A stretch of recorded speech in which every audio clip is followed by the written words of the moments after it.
আসসালামু আলাইকুম। পার্থে ভারতকে ৭ উইকেটে হারিয়ে দারুণ শুরু করলো, এখানে ভারতকে ৭ উইকেটে হারিয়ে দারুণ শুরু করলো এখানে অস্ট্রেলিয়া।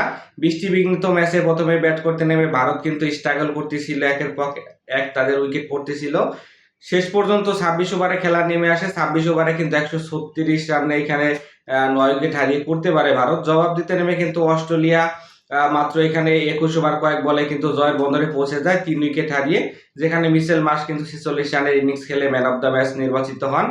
ইন্ডিয়া কিন্তু অনেকদিন পর এখানে ফুল স্ট্রেন্থ নিয়ে খেলতে নেমেছিল অস্ট্রেলিয়ার মাঠে। ফুল স্ট্রেন্থ বলতে কোহলি এবং রোহিত শর্মা কিন্তু অন্য দুই ফরম্যাট রয়েছে, টি-টোয়েন্টি এবং টেস্ট থেকে ইতিমধ্যে অবসর নিয়েছেন। এজন্য অনেকদিন পর ইন্টারন্যাশনাল ম্যাচ খেলতে নেমেছিলেন। ইন্টারন্যাশনাল ম্যাচ খেলার যে ইনএক্সপিরিয়েন্স রয়েছে তা কিন্তু গতকালকে ফুটে উঠেছিল, যেখানে রোহিত শর্মা কিন্তু স্ট্রাগল করতেছিল, মাত্র ৮ রান করে ফিরে যান। বিরাট কোহলি কিন্তু কোনো রানের খাতা খোলার আগে ০ রান করে স্টার্কের বলে আউট হয়ে যায়। ইন্ডিয়া প্রথমে এখানে ৩ উইকেট হারিয়ে ফেলে খুব দ্রুত, যেখানে রোহিত শর্মা ৮ রান করেন, শুভম্যান গিলও খুব সুবিধা করতে পারেননি, তিনি ১০ রান করে ফিরে যান। বিরাট কোহলি ০ রানে আউট হয়ে যান। এখানে ১১ ওভার ৫ বলে ৩৬ রানে ৩ উইকেট যাওয়ার পর কিন্তু বৃষ্টি নেমে আসে। বৃষ্টি নামার পর কিন্তু এখানে ৩১ ওভারে ম্যাচ দাঁড়ায়। এরপরে আবার কিন্তু বৃষ্টি বাগড়া দেয় ১৬ ওভারের সময়। ১৬ ওভারে কিন্তু ৫২ রানে ৪ উইকেট ছিল অস্ট্রেলিয়ার। তখন কিন্তু ম্যাচটা ২৬ ওভারে নেমে আসে।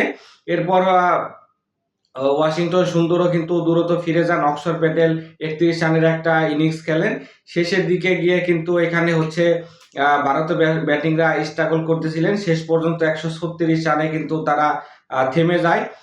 ১৩৭ রানের টার্গেটে ব্যাট করতে নেমে কিন্তু অস্ট্রেলিয়া এখানে শুরুটাও খুব ভালো হয়নি। হেড কিন্তু এখানে ৮ রান করে ফিরে যায়। তবে মিচেল মার্শ কিন্তু এখানে দারুণ ছন্দে খেলতেছিলেন। পাশাপাশি ম্যাথু শটও কিন্তু ৮ রান করে ফিরে যান। এরপরে উইকেটরক্ষক ব্যাটসম্যান ফিলিপে কিন্তু মিচেল মার্শের সাথে ভালো একটা জুটি গড়ে তোলেন। তাদের এই জুটির কারণে কিন্তু অস্ট্রেলিয়া ৩ উইকেট হারিয়ে জয়ের বন্দরে পৌঁছে যায়। অস্ট্রেলিয়া কিন্তু বল হাতেও দুর্দান্ত পারফর্ম করে। এখানে প্রথমে জশ হ্যাজেলউড, নাথান এলিস এবং স্টার্ক চেপে ধরে ভারতীয় ব্যাটিং লাইন আপকে, যেখানে জশ হ্যাজেলউড ২টা উইকেট নেন, মিচেল স্টার্ক বিরাট কোহলির উইকেট নেন। পাশাপাশি অন্য বোলাররাও কিন্তু এখানে দারুণ বল করেন। ভারতীয় ব্যাটসম্যানরা কিন্তু এখানে অস্ট্রেলিয়ায় বরাবরই কিন্তু স্ট্রাগল করে, তার ধারাবাহিকতা কিন্তু এখানে ধরে রেখেছে। বিপরীতে অস্ট্রেলিয়া কিন্তু পার্থে খেলতে নামলে কিন্তু ভালো পারফর্ম করে, সেটাও কিন্তু আমরা ব্যাটে বলে দুই ডিপার্টমেন্টেই দেখলাম যে ভারতের থেকে এগিয়ে থেকেই তারা কিন্তু এই ম্যাচটা জয়লাভ করলো। দ্বিতীয় ওয়ানডেতে এখানে হয়তোবা ইন্ডিয়ান টিমে দু একটা চেঞ্জ থাকলেও থাকতে পারে, কারণ ইন্ডিয়া টিম কিন্তু এখানে ব্যাটিংয়েই কিন্তু বরাবর অস্ট্রেলিয়ার মাঠে স্ট্রাগল করে। এজন্য ব্যাটিংয়ে কিন্তু তাদের অবশ্যই ভালো করতে হবে। পাশাপাশি অস্ট্রেলিয়া কিন্তু চাইবে দ্বিতীয় ম্যাচ জিতে কিন্তু এখানে আরো সিরিজ জয় নিশ্চিত করার জন্য। সকলে ভালো থাকবেন। আল্লাহ হাফেজ।